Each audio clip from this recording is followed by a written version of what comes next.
against Bitcoin. It's going up forever.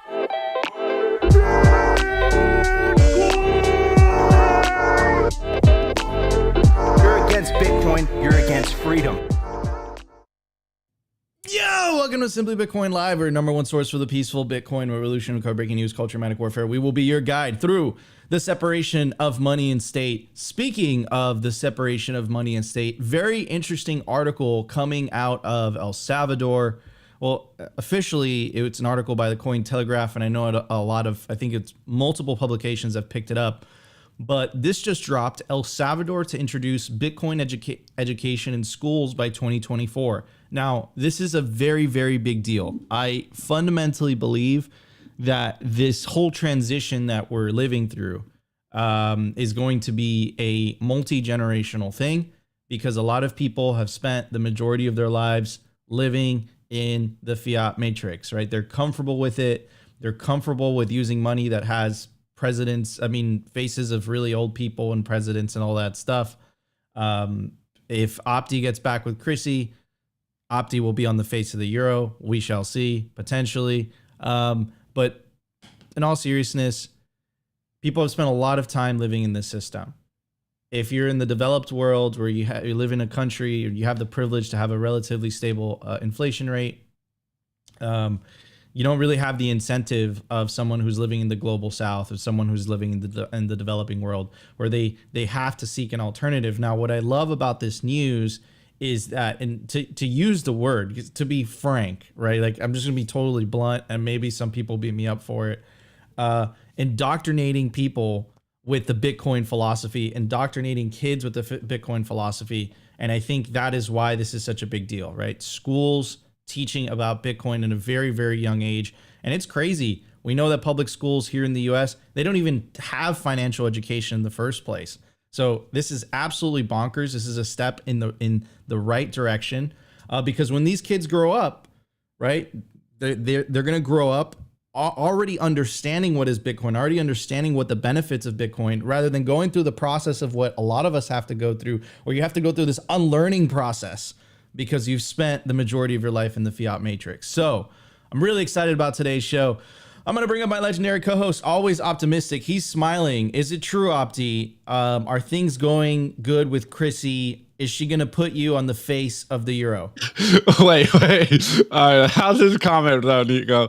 It goes, simply Bitcoin. I think Nico just predicted you're going to be dead. Wait, how did I do that? Because only dead presidents are on paper money. Oh, but, God, no, man. God forbid. Well, Opti's going to be the first one who's alive. Oh, my goodness. Wow. Well, what a day. What a way to start today's show. Oh, man. Anyway, what were we talking about? Oh, yeah. Education. Man, actually, we were kind of having this conversation before the show about we were having it yesterday as well. The importance of spreading the Bitcoin signal and educating people, because my one concern is literally people's being apathetic. Like, do people just not care about Bitcoin and hard money in general? Because it's really simple, in my opinion. Yeah, the tech, it's complicated, but people just seem to not care. And I think it's just going back to the running theme of the show constantly in the last couple of weeks, is that people are starting to feel the pain. The inflation shock is almost unavoidable at this point, and people are starting to ask questions, and hopefully they end up on the Bitcoin standard. They at least try to find alternatives, and this is why we're here. This is why we constantly try to spread the signal on YouTube and combat all the noise out there.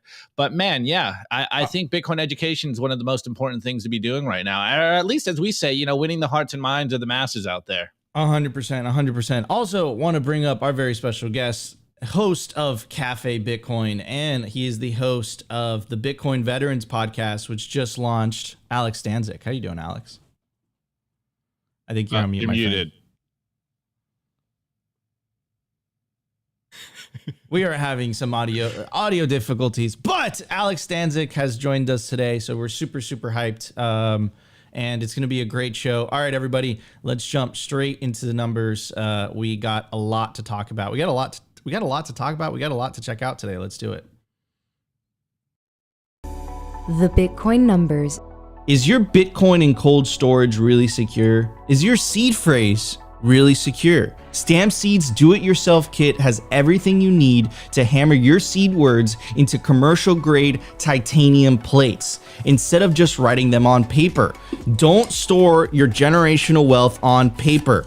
Paper is prone to water damage, fire damage. You want to put your generational wealth on one of the strongest metals on planet Earth, titanium. Your words are actually stamped into this metal plate with this hammer and these letter stamps. And once your words are in, they aren't going anywhere. No risk of the plate breaking apart and pieces falling everywhere. Titanium stamped seeds will survive nearly triple the heat produced by a house fire. They're also crush-proof, waterproof, non-corrosive, and time-proof. All things that paper is not, allowing you to hodl your Bitcoin with peace of mind for the long haul. Stamp your seed on Stamp Seed.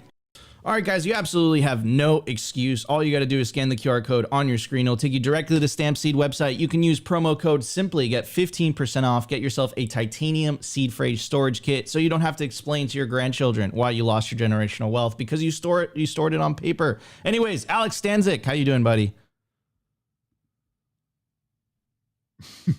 Seem no audio yet. Well, we are working on it. At the time of recording, the Bitcoin price is 25,560 sats per dollar, 3,912. Block height 806,487.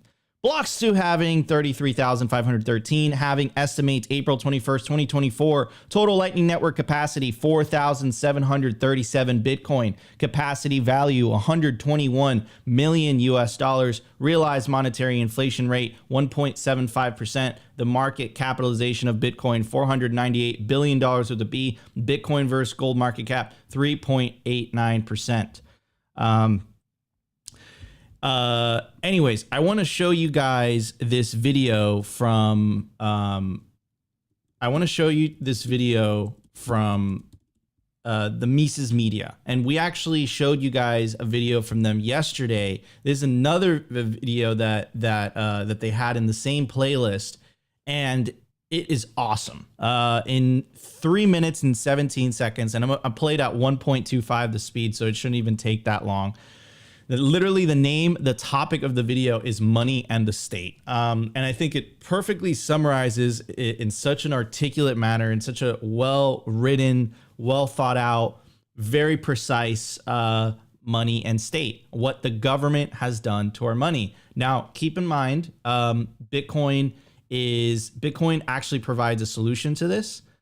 Which I think is, which is what I think is the awesome part, right? You can complain, you could say, look, you could say all these things, but Bitcoin is the solution to this. I don't think it's gold. I think it's Bitcoin. I think gold, because of its physical characteristics, I think it limits its potential to separate money from state. And I think that's what we all want. And I think this video really highlights, literally, it starts with the title card, what has government done to our money? So let's check it out.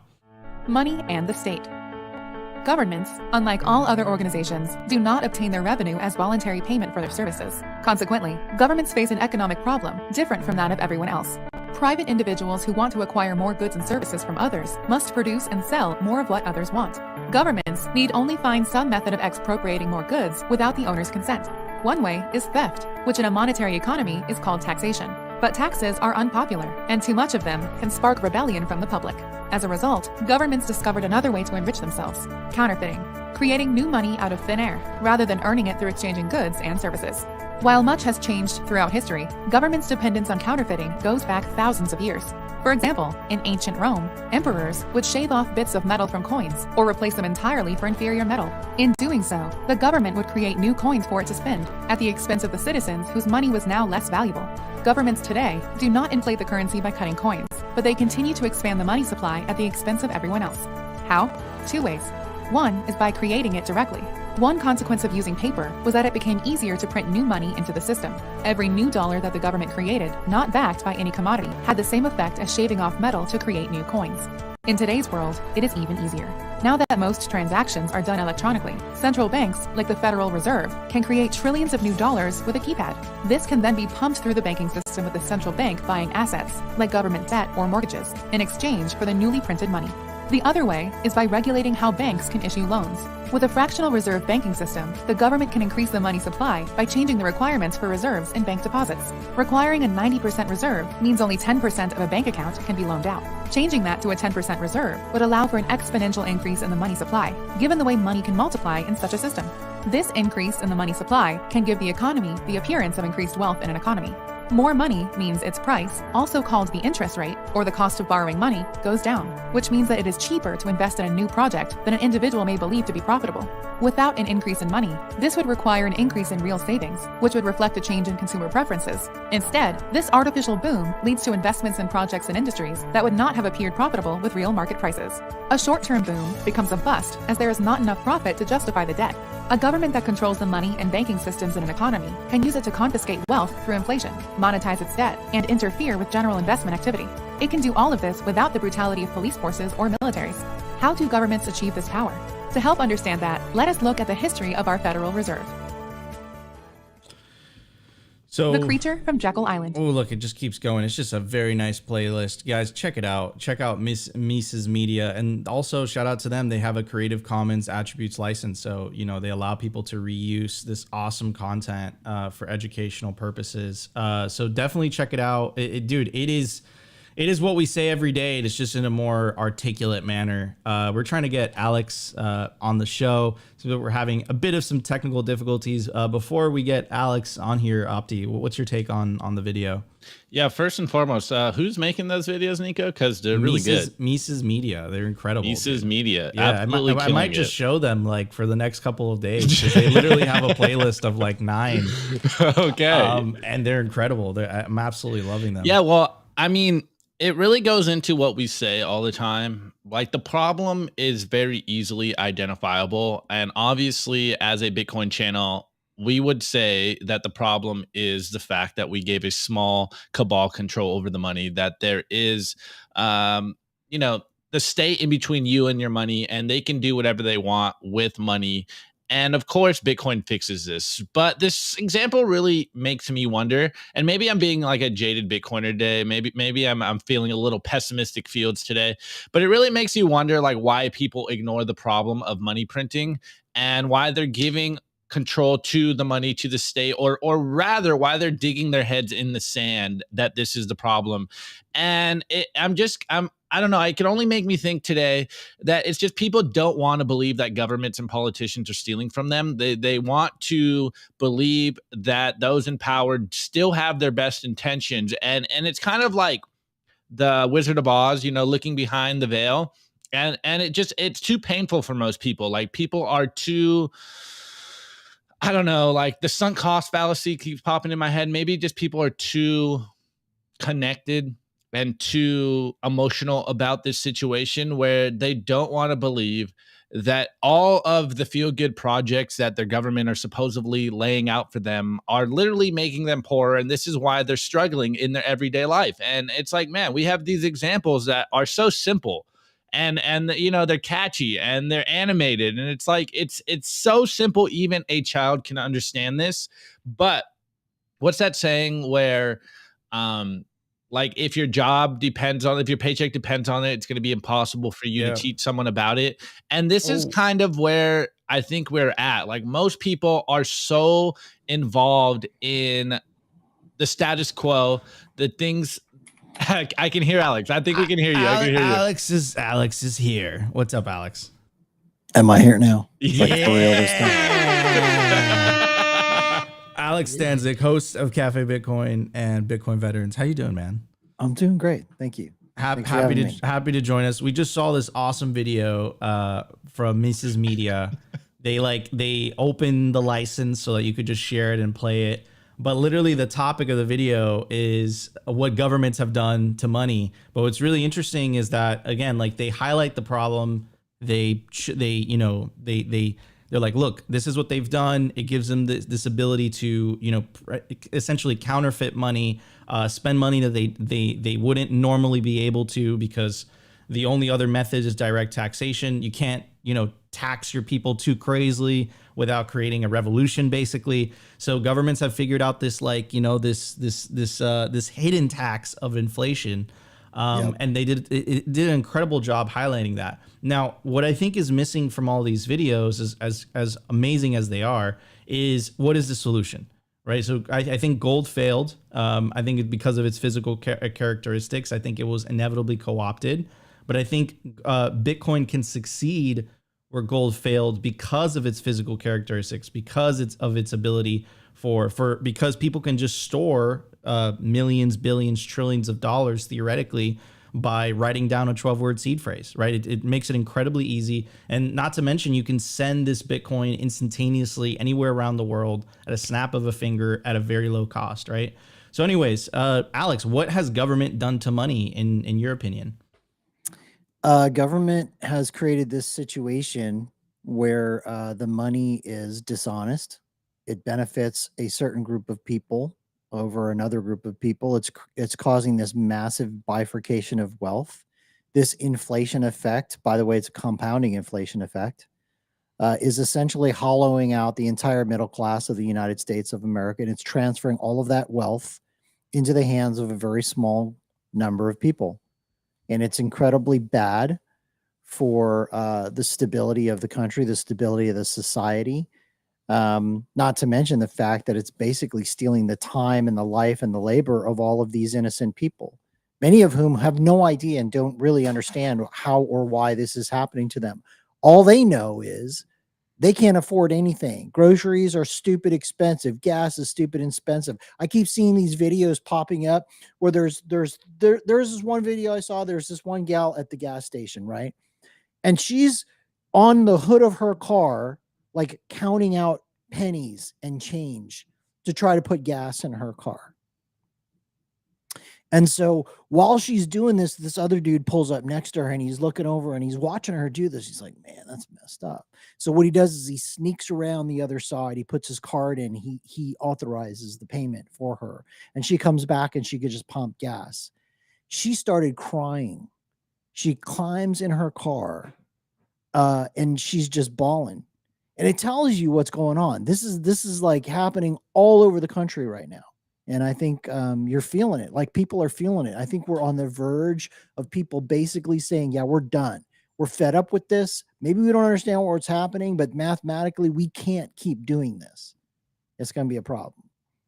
100%. And I think, honestly, I think it's responsible for a lot of the political atmosphere that we see nowadays, right? I think a lot of people are continuing to seek a political solution to this, and they go into, their ideological side, but whoever gets elected into office, into power, the issue remains the same, right? Yeah. This bureaucratic elite has the ability to create money for free that everyone else has to work for, and it misaligns incentives completely. And it's the lower and middle classes, like you said, that get affected the most because they don't have the means to save in assets, right? They're saving in dollars, they're earning in dollars. And this is something that came to mind. This is an article that we covered not too long ago, Alex, which is 61% of Americans are living paycheck to paycheck. Inflation is still squeezing budgets, right? Mm-hmm. So this is fiat money for you. But Bitcoin absolutely fixes this. And I think it's our responsibility as Bitcoiners to really spread that message far and wide. Anyways, Opti, I know I rudely interrupted you. Yeah, What's your take? no. I mean, I can't add to what you guys are saying, but that little article reminded me of a new statistic that I saw. I forget where I saw it from, but it was saying that like the U.S. credit debt is now at like all-time high. So as you can tell, not only do people not have enough money like to live paycheck to paycheck just based on their normal fiat job, but everyone is on credit. Everyone is, shackled with debt at this point. And if that's not signs of people feeling the pain of their purchasing power being diminished, like, I don't know what is. And people are feeling that pain. And this might be a tangent, but I was watching Snowpiercer last night. It went on the TV.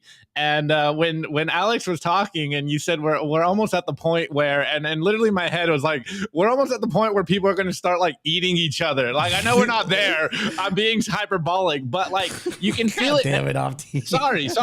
Obviously, I'm kind of joking, but like it's like painting a picture that, a few years ago when things got locked down, we were at the point in social unrest where people were rioting, where people were protesting, and that was for different reasons. But I think we're getting to the point now moving forward, and we'll see by next year, whether this becomes true or not, that people are going to be running in the streets, and not just for the lockdown, but because they're poor, because they are feeling the pain. I'm getting visions of what happened during the French Revolution, of people just running in the streets and being so just pissed off about what's going on in the world that, I won't say it, but you know what I'm saying, because we're talking about the French Revolution, things are going to get crazy.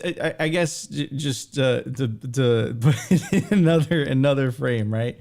We're reaching a boiling point where people can't even, pay for basic goods and services. And history has shown, like, if that trend continues to happen, there's a lot of political unrest that starts to propagate. People get desperate, and then there's been many examples of that in history. And I think we're very, very fast. We're approaching fast this situation where it's already, you guys read the headline, 61% of Americans are living paycheck to paycheck. I remember that video of that woman crying when she was trying to put gas in the car. And there's also videos on TikTok of people saying, look, I work 2 jobs. My husband works a job, and we still can't make ends meet. What's going on here? What's going on there is the money's broken. It's been stealing from everyone blind. And I truly believe it's our job to highlight that. Anyways, guys, before we move on to the news section, I want to give a shout out to our sponsor, the Bitcoin Conference, Bitcoin 2024. It's coming up in Nashville, Tennessee, the year of the halving, July 25th through the 27th, 2024. You don't want to miss this Bitcoin celebration. You can get yourself a GA ticket for $349, an industry pass for $849, a whale pass for $4,749. And if you use the promo code SIMPLY, you'll get yourself a major discount to Bitcoin 2024. Let's jump into the news, everybody. The Daily News.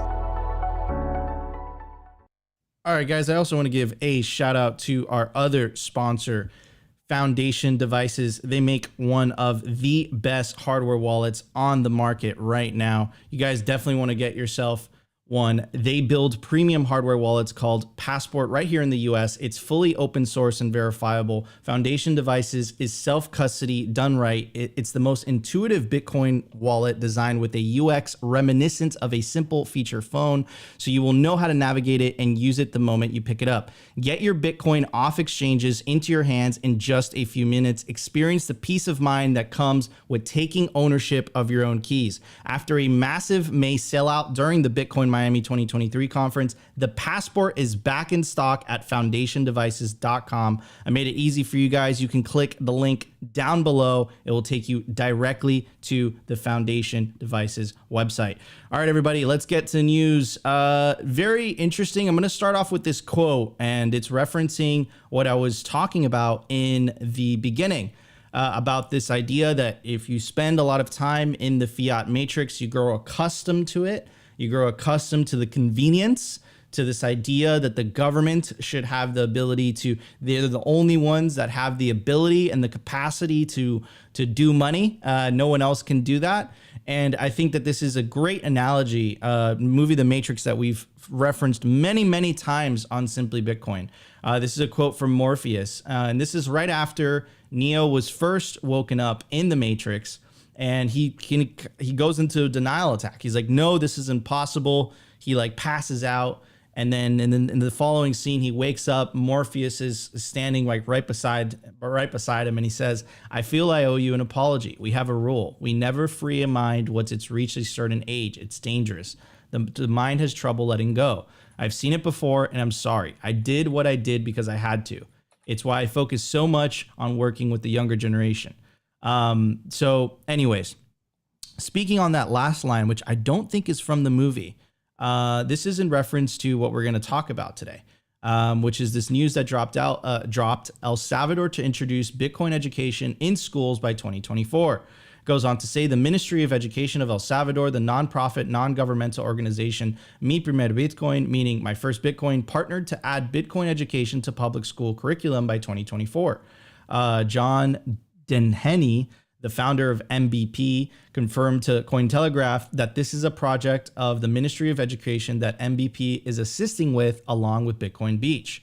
It goes on to say, he said, training for the pilot program begins on September 7th with the assistance from Bitcoin Beach. The Bitcoin Diploma program will be taught to 150 public school teachers from 75 schools to provide them with a base knowledge of Bitcoin. Quote, as the first nation to adopt Bitcoin, El Salvador will be an example for the world. Quality education is our best chance to ensure that the example is a positive one. It goes on to say, when my first Bitcoin began 2 years ago, one of the dreams was to educate a nation. This is a significant step towards that. In a recent interview with Bitcoin Beach, its community leader, Roman Martinez, told Cointelegraph that over 25,000 students in El Salvador have already learned about Bitcoin in the classroom. It goes on to say, quote, El Salvador is leading the way with public Bitcoin education, and we expect other nations to follow. The world is watching. And it's really interesting. Apparently, they're trying to, this is Cuba Bitcoin, and apparently they're doing something very similar over there. I don't know. But anyways, this is really, really interesting for a couple of reasons. Reason number one is that Morpheus analogy, that matrix analogy that I told you, right? It's so much easier if it's a fresh mind. You know, they don't even know what money is, right? And it's interesting. They don't teach about money in the American educational system, which I think is really, really fascinating. Anyways, this kind of reminds me of this video, very, very famous video on YouTube.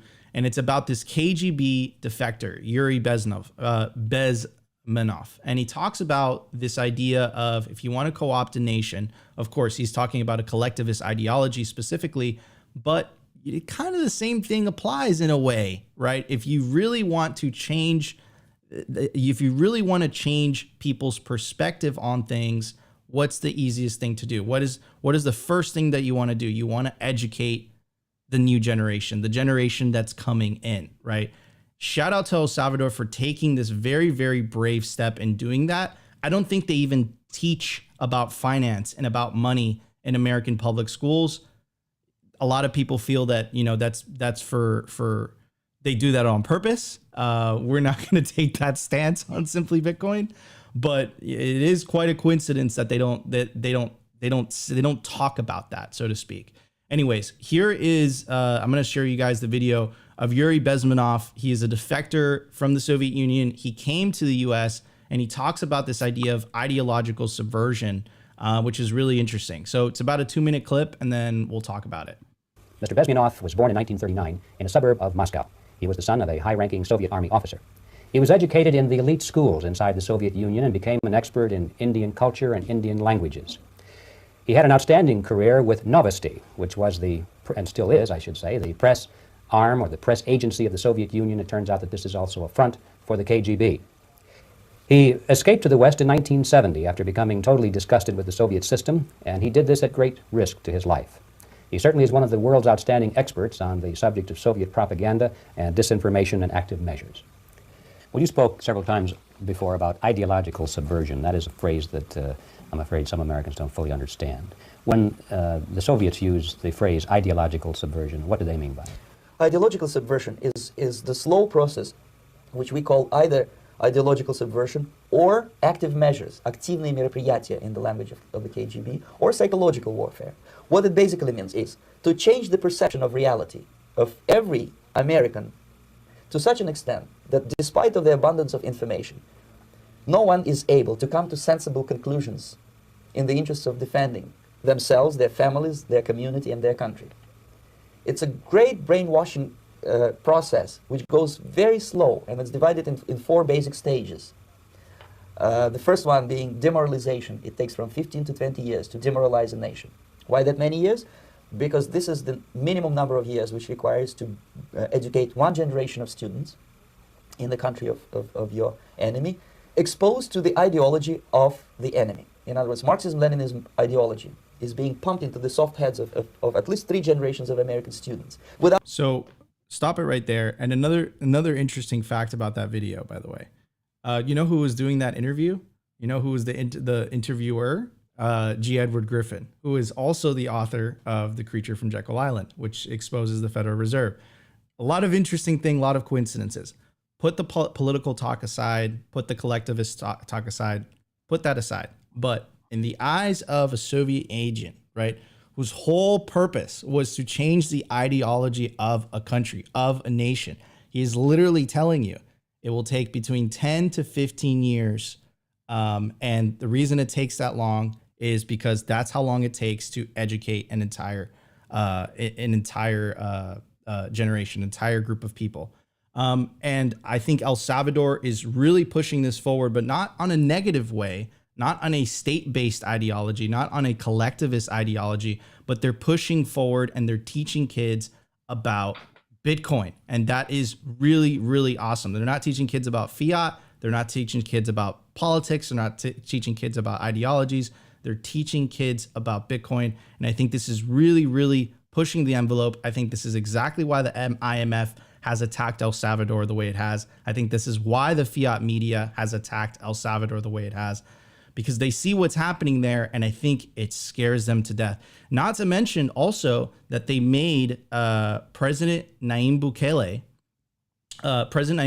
made Seyfeddin Ammous, who is an Austrian economist, the presidential economic advisor, right? Just to highlight how far off these guys are going. They're really, really serious about this Bitcoin thing.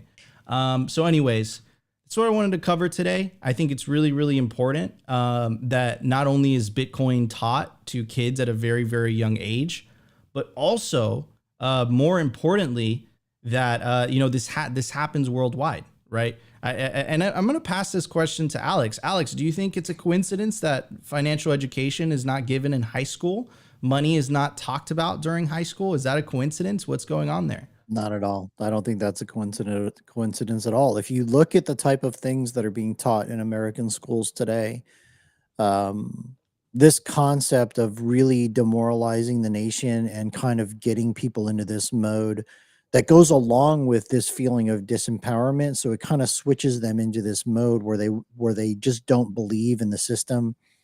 They feel very disempowered. They want to attack everything that has anything to do with power or authority, or unfortunately, even success.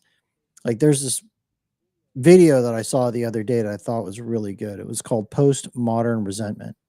I'm trying to remember the name of the guy that had it, but he was basically talking about how like people get into this situation where, especially in an environment like this, where you've got inflation that is so high, people begin to feel powerless. So once they begin to feel powerless, if they own that enough, they start to resent anybody who's doing well.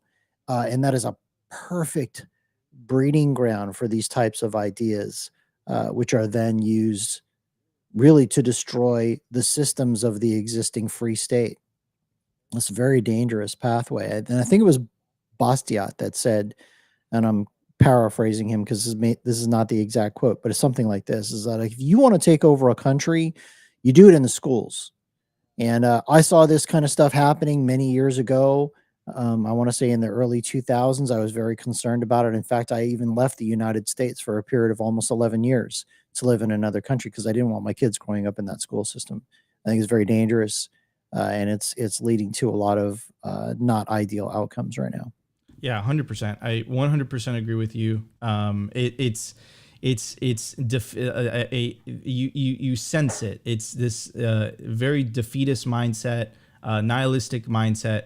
But at the same time, I really believe that the root cause of it is fiat itself. I think, if you corrupt the base layer of society, if the base layer of society is based on lies, I think that has a lot of unintended consequences. It infects every facet of society. I don't think that it's a coincidence that the first society that fixed the base layer, made Bitcoin legal tender, the person that was elected into office is actually doing the things that he said he was going to do if he was elected. I do not think that's a coincidence. But maybe I'm seeing things. I did ask Max and Stacy. Stacy agreed. I did ask Jimmy Song. Jimmy Song agreed. But I think it's too early to tell. I'm cautious to say statements like that. But anyways, Opti, what's your take on this? What's your take on that video? And shout out to our chat, because our chat was someone in the chat was someone that pointed out that's Edward Griffin that's making that that's doing that interview. And again, like we all know the book that he wrote. Anyways, Opti, what's your take? Yeah, so first and foremost, as a product of the American public school student, I think this is awesome. And for those that aren't from America, that don't get like the meme about being an American public school student, it basically means that like it's a running joke that like you're dumber than your counterparts that go to a private school or are homeschooled. And look, Nico, you said that we're not going to say that is by design, but I'm going to double down and say that I think it is by design. Sorry, bro, but like it's very obvious. And like you're not taught any, and we're taught, you know, we're obviously being rhetorical in these questions. Like, why are we not taught about money or the inner workings of money and how they work? And again, I'm going to say that it's by design, because if people understood the inner workings of banking, of the Federal Reserve, of money, of state controlling money, I think they would get pissed off. What's that one saying? If people knew how banking worked, there'd be a revolution overnight. So again, you know, like, what do we say? There's no coincidences, but there's no conspiracies, but there's no conspiracies, but there's no coincidence. Exactly. And it's like, you can't have one without the other. You can't have a financial system that is designed to steal from them and have an educated, you know, citizenry. Like, it just doesn't work like that, or else people would get pissed off and things would change. And obviously the status quo wants to remain the same. And look, maybe this is, you know, Nico and Opti, or rather we'll say just Opti being conspiratorial here, but Safety even says it himself, where basically American public schools are designed to make you into a Soviet labor worker, something like on the lines of, our American public school system was designed in such a way that they took it from the Soviet Russia education system, and they basically just make you and design you to be a factory worker. So of course they're not going to educate you on money or tell you how the inner workings of banking work. Like, of course this is by design. And yes, of course, in this topic about El Salvador, there is some concern about it being state mandated and, you know, the threat there. And I know Bitcoiners get skeptical and we're always looking at attack vectors, but I would say overall that this is a benefit for not only El Salvador, but for the kids out there. Like, we say it all the time, and shouts out to Foss who always says it, but like, it's about the kids. And the best way to make Bitcoiners is to teach them young. Like, you don't have to talk to the older generation and have them unlearn everything about what they think to be true. Again, I just watched The Big Short the other day, and what's that Mark Twain quote in the beginning of it's not what you know that is wrong, it's what you think you know that isn't true that really hurts you. And this is where we are. There's so many people out there, we would say the majority of the citizenry in America or in the first world, that believe that the world works a certain way, and it's literally what is causing them to be poor. So like, I don't know. I mean, I think it's very smart to start with the kids and get them on a Bitcoin education program. And obviously we haven't been able to fully decipher what the program is, but if it's being led by Safety, I am sure it's going to be an epic Bitcoin education program. And it really makes me think of, you know, I grew up playing lacrosse as a kid. And so I learned a little bit about Native Americans. And one of the things that I really enjoyed is the meme of 7-generation thinking.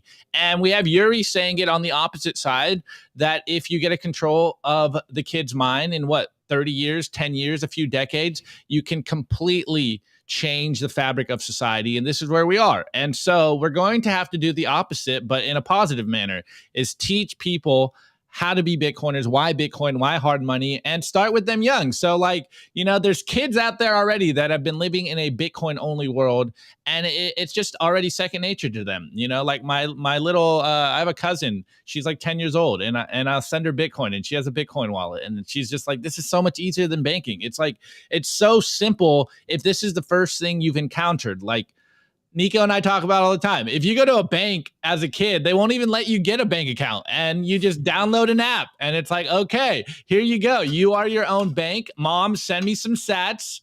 It's as easy as that. And the kids are going to grow up. They're already tech savvy, and this is going to be second nature for them. And this is how we win that culture war, is by instilling in them young that Bitcoin is the way you save. And why are you holding this fake paper money? Like, what is going on here? Like, you old people are crazy. Oh man. Opti is the in-house. I'm the voice of the audience here. Opti is the in-house outside the Overton window guy. Anyways, I'm not even that far outside. I'm just like, here, guys, come here. Like, you're almost there.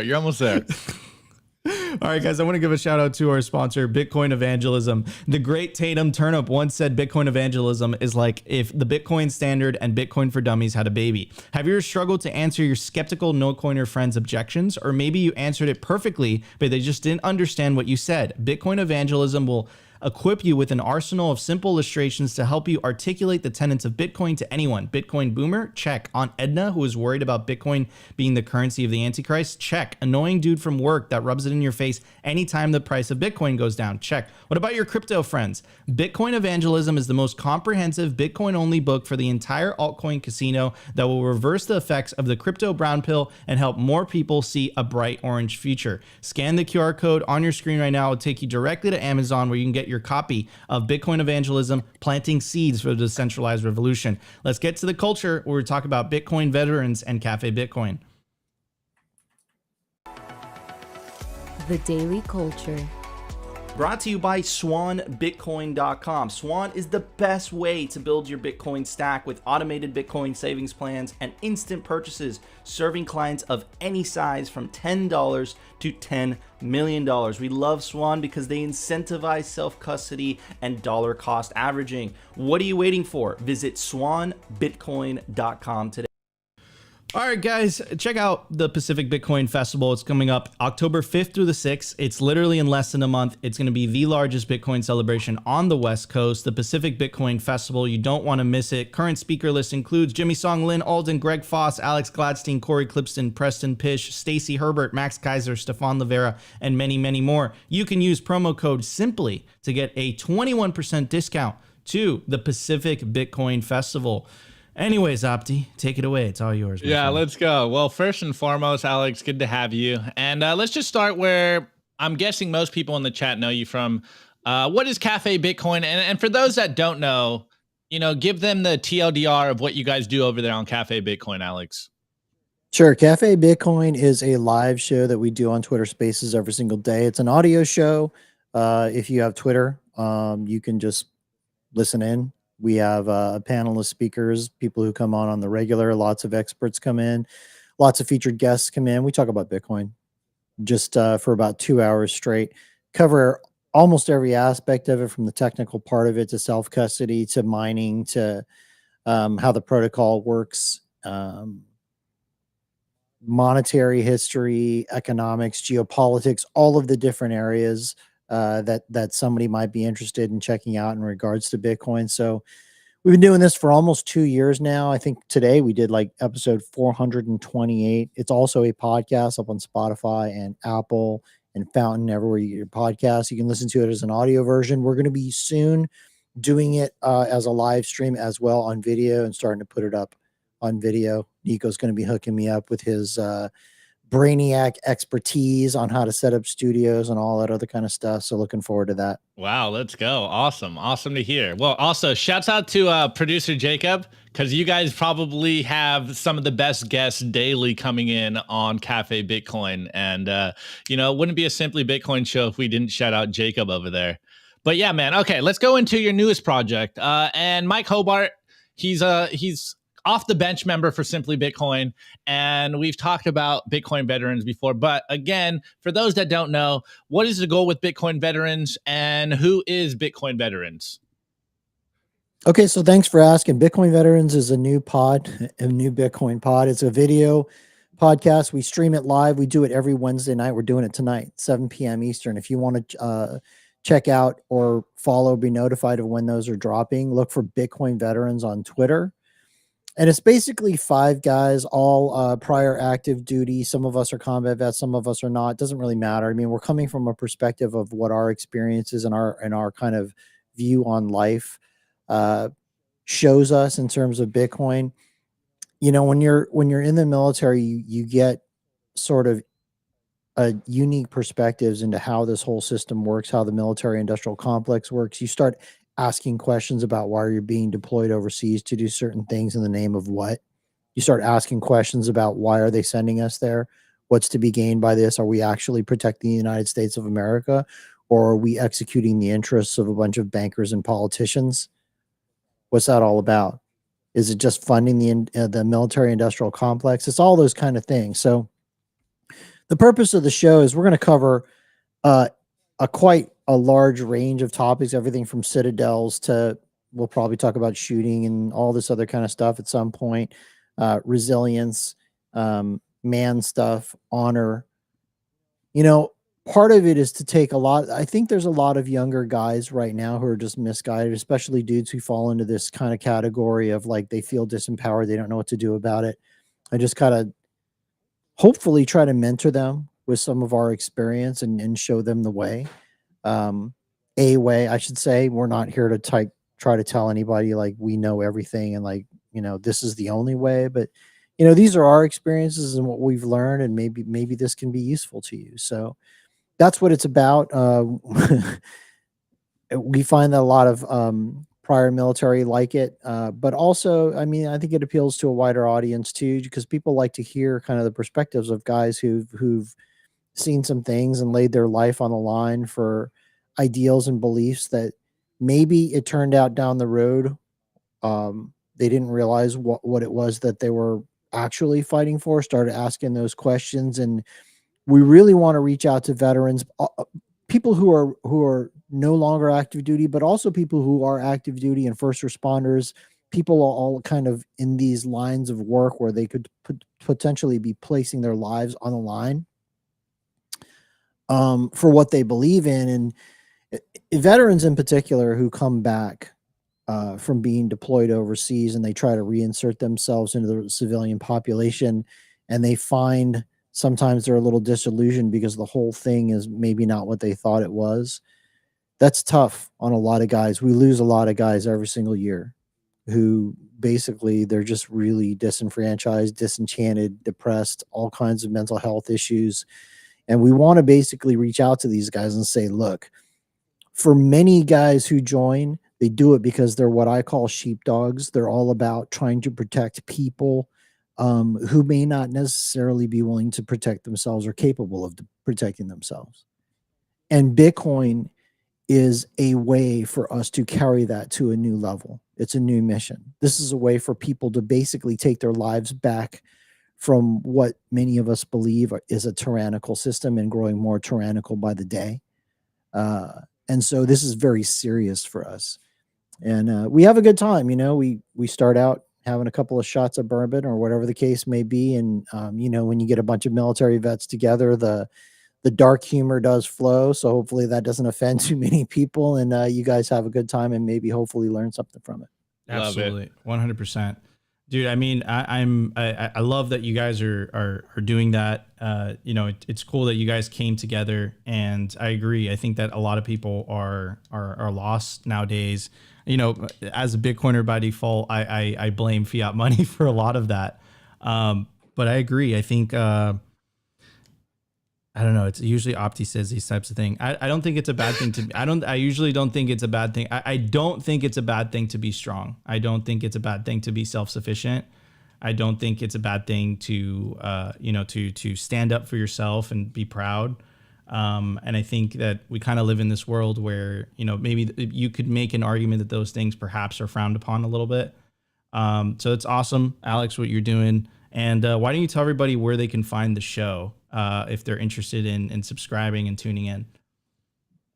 I would say the best way is just go to Twitter, find the handle Bitcoin Veterans, and we post live when it's dropping both on YouTube. We do it live on Twitter as well, and all of the other places that it drops as a pod. Let me just one really quick before I wrap up that part is that I want to shout out to the other guys on the show.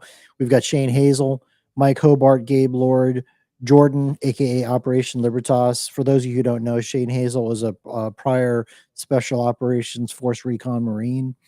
Hobart was in the Army, Gabe as well in the Army. Oh, also Jordan was also Special Operations as well. We're going to be having regular interviews with guys who are both active duty and retired on a regular basis. Some of these guys are either already Bitcoiners or they might be Bitcoin curious. And the format's basically going to be, we're trying to get some good life lessons from those guys, from their experiences in the military, but also why they're looking at Bitcoin as the new mission for their life, or why they, if they're just Bitcoin curious, we're gonna talk to them about it and figure out like what's up, why may this matter for you guys. And I think it's going to be very useful for a lot of people. 100%. 100%. Opti? Yeah, I'm just thinking, by chance, if there is a veteran out there that may be on the fence on Bitcoin, maybe just found Simply Bitcoin and just stumbled into this chat and we're having this conversation today, Alex, what would be your elevator pitch for someone like that? Somebody who's just checking it out, I would say just get around, you know, the Bitcoin Veterans Show and listen to our perspective on it, because we're going to talk in a language that you're going to understand. We'll come from a perspective that you're going to get. We're going to share experiences that you're going to be like, yeah, I'm tracking, I get that. And so I think that sometimes that's helpful for people when they can hear it in language and from people who they can relate to, things that might make sense to them. Love it. Absolutely love it. Well, just doubling down, I know Nico said Opti is usually the one to say it. I am wholly convinced that the destruction of masculinity is on purpose. They want you deaf, dumb, and blind. And I'm good friends with Mike. I absolutely love Mike. He's actually going to be on the show tomorrow. And we always talk about how there is a direct correlation between having principles in life in regards to everything and being truth oriented, and how Bitcoin is just like it's the match made in heaven here. And I love one of your memes, the get on the mission. So can we give just some oorah, get on the mission signal right here before we wrap up and go into the meme review? You talking to me? Yeah, you, bro. Yeah, I mean, look, just in general, man, like that's the way to go. For us, this is the mission. Like, I'll tell you from my personal perspective, the reason I joined the military is because I'm one of these guys who wants to try to protect people. It's my nature to do so. And I see lots of people out there who don't know what's happening to them. They don't understand what's happening to them. They don't understand what's going on with the money. They haven't spent the time to look at it. And I do not like seeing tyrants take advantage of people. Boils my blood. Bullish. All right, everybody, let's get to the memes. We got a lot of memes to review. Let's check it out. Here we go. The Daily Meme Review. Brought to you by Kaboomracks. I get this question all the time. Nico, where should I buy Bitcoin miners? The answer is Kaboomracks. It's the best place to buy Bitcoin miners. That's where you're going to find the best deals and the best prices. Start your mining utopia today. To check out their racks, you got to go to t.me/Kaboomracks. Join their Telegram group and start your mining journey today. Kaboomracks.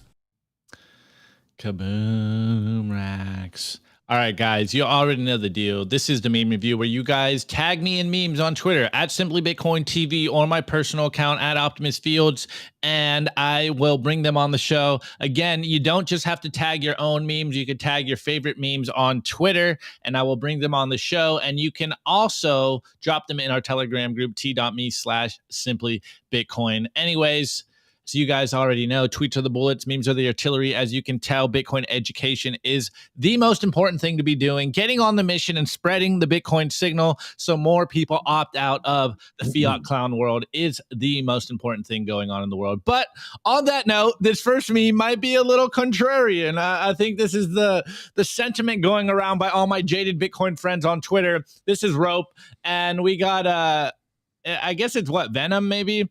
And he's taking off his Spider-Man suit, and the Spider-Man suit is I have to tell everyone stage, and the dark the dark stage, the jaded Bitcoin stage is fucking stage. Like, whatever, bro. You'll get it when you're ready. I don't have to beat my head against a brick wall. You will get on Bitcoin one day. What's the meme? You will get Bitcoin at the price you deserve. This next one is by Stampseed, and it goes, #Bitcoin does not care. And I think there's something we try to get across to everyone. What do we say? It's not left versus right. It's orange versus green. And the meme simply goes, Bitcoin does not care. It does not care what your nationality is. It does not care what your religion is. It doesn't care what your race is or what your age is or what your gender is. Bitcoin doesn't discriminate. Bitcoin is permissionless and it is for everyone. All you have to do is choose it. It is a choice to opt into the Bitcoin network and opt out of the fiat abuse. Okay, this next one is a meme from The Office. And, everyone on Twitter is losing their mind about It's a constant cycle here. Every 12 months, there's always this concern about, oh, Bitcoin's not going to work, and we have to change Bitcoin from the bottom up to make sure that the incentives are pure. No, Bitcoin works, guys. Anyways, we got this office meme, and we got Dwight here, and it's smiling. He's a Bitcoin enjoyer. And then I forget what her name is, but she comes up and scares Dwight, and he goes, fees are too low. Let's add shitcoins. He's like, fuck, where'd you come from? Why are we continuously having these conversations? Bitcoin works. TikTok next block. We do not need your shitcoins on Bitcoin. And on that note, we got another meme here. This is by Mitchell Hoddle, and he goes, every Bitcoin critic falls into one of three categories: the NPCs, the bankers, and the shitcoiners. The first group is simply uneducated, zero knowledge of fundamentals, such as halvings, difficulty, nodes, etc., etc. The other two groups understand Bitcoin but are financially incentivized to spout BS about it. The shitcoiners can be subdivided into two categories: those that promote the crypto scams and those that fall for the crypto scams. And here we got the meme, the three Bitcoin critics. We have the NPC, doesn't know what they don't know. Only chart they've seen is price. Has never heard of SHA-256. What's a node? And then we got the bankers, and we have, what's this guy's name again? Jamie Dimon, and it goes, vested financial interest in the fiat system, knows Bitcoin threatens his monopoly, the economy needs inflation, and government bonds are safe. And then we got the shitcoiner, and we got Brian Armstrong here, sells shitcoin to make more Bitcoin, pushes fake narratives, Bitcoin can't scale, Bitcoin is too slow, preys on retail traders, preys on the noobs. These are the Bitcoin critics. Everyone's a scammer, guys. Just stack sats, take Bitcoin into self-custody. This is the way. Anyways, this next meme is by Wojak Bitcoin, and it goes, how shitcoin work. And we got a kid here, and he goes, Dad, how do shitcoins work? And we have the laser-eyed Chad Bitcoiner, and he goes, first you buy them. And the son goes, and then what? And then you have fun staying poor. Just stack sats, guys. Stop complicating it. It's literally so simple. It's almost frustrating how simple it is. It's Bitcoin, and then there's shitcoin, and you save Bitcoin, and you constantly accumulate Bitcoin, and you take Bitcoin into self-custody, and you repeat the process. That's literally all you have to do, guys, and avoid the noise. Anyways, this next meme is by the BTC therapist, and he goes, welcome to Bitcoin. And we got the classic meme where he's giving you the side eyes, like, what's going on? You know, oh, it's not me. And he goes, when you came to get rich, but found your life purpose on Bitcoin. This is the way. This is the way. As Alex Fetski always said, came for the money, stayed for the money, or came for the money, stayed to fix the money. This is the way. Anyways, last meme is by Alina Sichet, and she goes, I can stop anytime. My comic for Bitcoin Mag's latest print magazine, The Withdrawal Issue. And you can see Jay Powell here as the little hodler here on his money printing machine. And the central banker is just constantly printing and says, I don't have a problem. I can stop at any time. I can stop printing money whenever I want. And you can see the money printer in the background goes, I need a break. And then we got the fiat maxis that say, we love and support you. And then we have the Bitcoiners and the Bitcoin lords like, hey, I can fix this. I can literally fix the situation. All you need to do is opt into Bitcoin. It's so simple. It's literally so simple. Anyways, drop your meme review score over there, the other side of Nika, and we will cover them live. Mine score for today is shouts out to my boy. I met him at Austin Bitblock Boom. It is no BTC waste signs on Twitter, and it's this HODL, this orange pill that says HODL and Bitcoin. It's made out of acrylic, I think. These things are cool. You can hear it. ASMR over here. I'm gonna give it this this light blue Sharpie. That's my score. Anyways, Alex Stanzik, what would you give the memes? I'm gonna go with a tape measure. Tape measure. Okay, that's a working tape measure. It's a working tape measure. Yeah, functional. A good conventional score works, and you can measure shit with it. Anyways, guys, drop your meme scores in the live chat. We will get to them. And seems like there's a bit of a delay. Oh, they're coming in. Wait. The point of the delay, Nika. The point of the delay.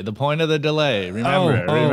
Okay. All right. I'll wine is gonna kill me, guys. We are dropping Simply Bitcoin merch. It's fresh off the press. Get yours. There's a limited supply. I made it easy for you guys. Scan the QR code on your screen. It will take you directly to the Simply Bitcoin website. You can get yourself a t-shirt or a hoodie in whatever size that you would like. So check out the Simply Bitcoin website and get yourself some Simply Bitcoin merch. All right, Opti, let's read some of the scores.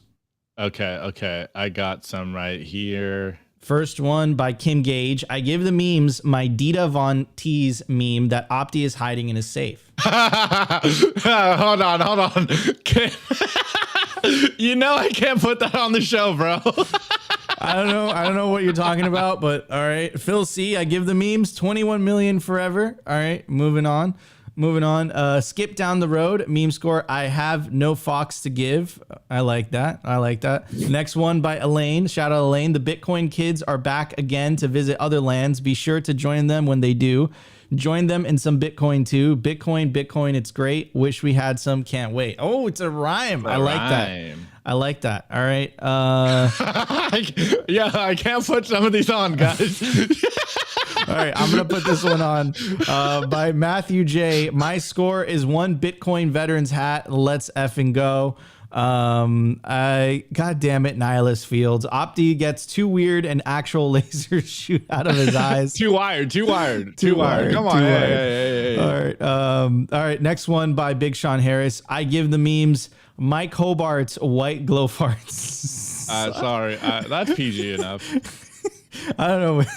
I don't know what that means. All right, guys. That was a little weird. Sean. Guys, speaking of Sean Harris, check out the halving party. It's coming up. It's literally the halving. There's a party in El Salvador. There's a promo in the video description. You can use it. You get your tickets. You get a discounted rate for the Bitcoin halving party. So definitely check that out.